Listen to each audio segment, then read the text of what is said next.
Okay, mga kababayan, magandang hapon po muli sa inyong lahat. Ito po si JNK, ang inyong lingkod.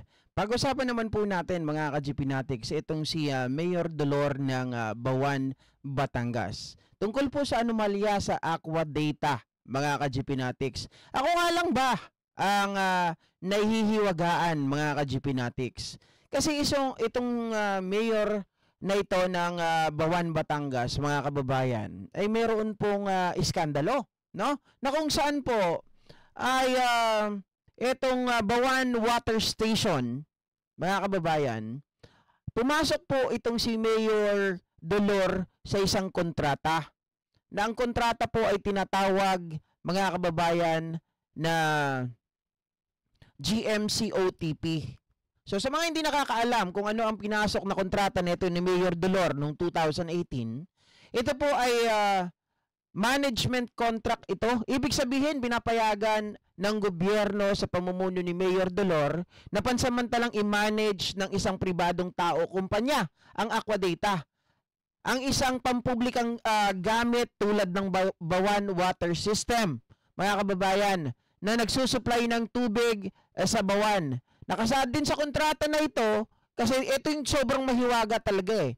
Nakasaad sa kontrata na 95% ng gross income ng Bawan Water System ay mapupunta sa Aqua Data. Biruin nyo yun, 95% and 5% ang sharing.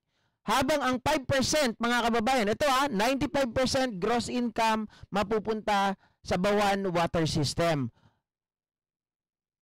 ay mapupunta po sa Aqua Data. Ang 5% naman ay mapupunta po sa gobyerno. Pero, mga kababayan, 5% na nga lang ang mapupunta sa gobyerno. Kontrata yan Sino ba namang mayor ang papayag na 5% lang ang mapupunta sa inyo sa kontrata? So, balit ganun na nga po ang nangyari. Ang pinagtataka lang natin dito, 5% na nga lang ang mayroon, di ba? Dahil meron silang temporary management sa Bawan Water System noon na dapat ang Aqua Data ang magbabayad ng mga expenses tulad ng pagpapasweldo, maintenance at iba pang kailangan pagkagastusan. Pero itong si Mayor Dolor, ang ginawa niya, ang munisipyo pa ang nagbabayad. Despite the fact na alam natin, 5% na lang ang napupunta sa gobyerno. Nakita sana natin or kita ng gobyerno, mga kababayan. Naku biruin nyo, naging negative pa.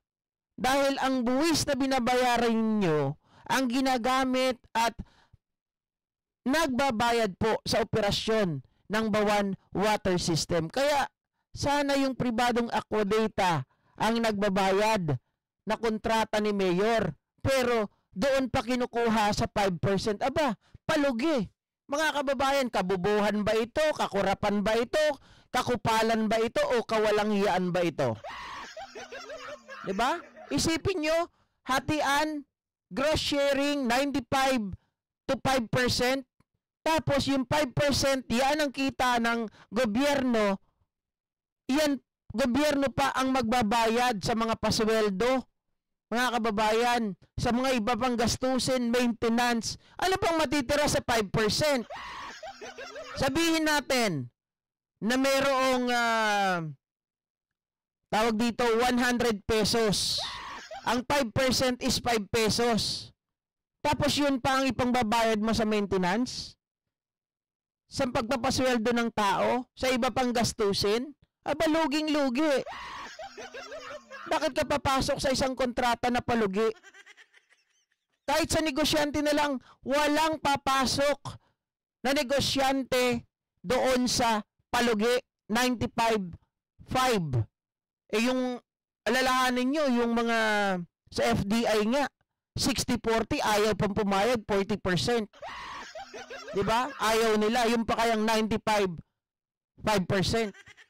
O kayo na lang bahala, mga kababayan. Kagaguhan, kalokohan, o kakurapan?